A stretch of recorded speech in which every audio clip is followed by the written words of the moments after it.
Hey fish friends, Zenzo with Tazawa Tanks, back with another video. So how's everyone doing? Hope you're doing well. Just out here with the aquaponics system, and thought I would just kind of give you guys an update on what I did over the summer and kind of where we are now as we get into the winter time. And yeah, so I'll just kind of take you through what's going on and show you some close-up footage.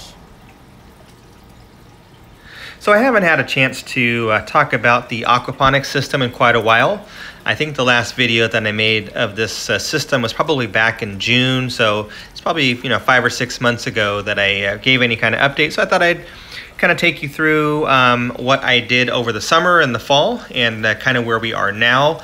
In this, I originally had lettuce, kale, strawberries, green onion, and I also have thyme, oregano, and some mint in there still. Everything else I pulled. It's now December. I pulled it in mid to late November, and obviously they weren't going to do much more in the winter time, so it was time to pull it. Here in San Francisco, California, we kind of get later summer, so the weather was pretty decent through the middle part of November. And as you can see right here in the video, it's still pretty nice, sunny, and not too cold. You can see there's a lot of duckweed in this system, and that's by design. I actually put the duckweed in here on purpose. I actually got a whole bunch from my brother, and he had some in one of his tanks. But so in here, the duckweed is there for a couple of reasons. One, the goldfish can eat it, so it's good for the goldfish. Obviously, it's a food item that they will readily eat, and it's good for them. And then secondly, it does help with just maintaining really good water quality. Obviously, the plants that I have in the aquaponics bed are going to absorb a lot of the nitrates. But if there are any additional nitrates, and obviously during the winter time when there aren't as many plants in the bed, the duckweed will also do the same thing. So I guess you can say they're kind of competing with one another, but both have been very healthy. You can see the duckweed obviously is healthy, and then the plants that I have in the bed are doing well. As far as the substrate that I'm using to grow, it's these clay pellets, and then I also have some lava rock in there as well. I did turn off the pump right here just so I was hoping to get a better view of the fish, just to show you the fish that I have in here. When the pump is running, obviously it's agitating the water surface, so it's hard to kind of see through and kind of pushes the duckweed all around. So I turned the pump off, and hopefully I can get a better shot here. So you can see down there, there are several fish.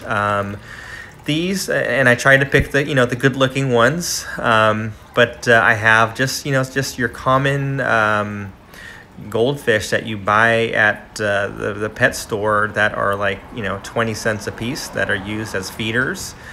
And since this is a 100% outdoor system, and I'm not going to be moving fish indoors and outdoors, I wanted something that was hardy, that could handle the cooler temperatures. And when I say cooler, down into the low 50s in the winter time, maybe even the high 40s.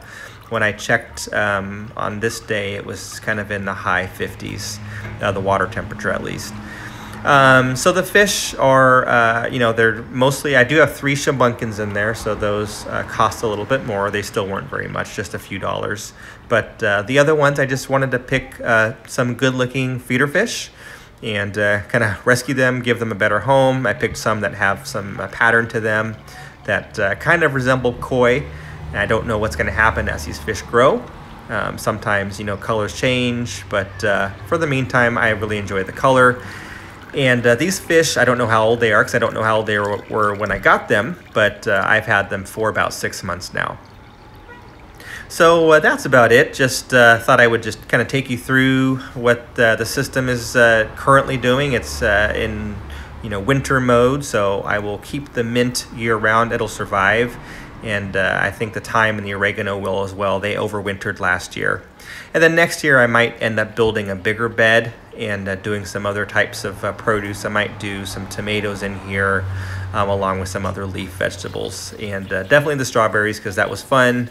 Everyone enjoyed eating those, and it's just kind of fun to see your fish tank essentially growing fruit And that's one thing to just look at a green vegetable knowing that you can eat it, but it's something else when you can see that vegetable producing something that's going to be delicious, like a strawberry, and like my plans for tomatoes. So I'd love to hear your thoughts on my system. You know, if you have any questions on it, please feel free to comment down below, and then also your thoughts. Thank you. So that was all I had. Hope you'd enjoyed it. I know a lot of people were interested in the aquaponics system. I do plan on doing some different stuff next year as far as what I'm growing, and I think I might kind of build this up a little bit and do some more stuff.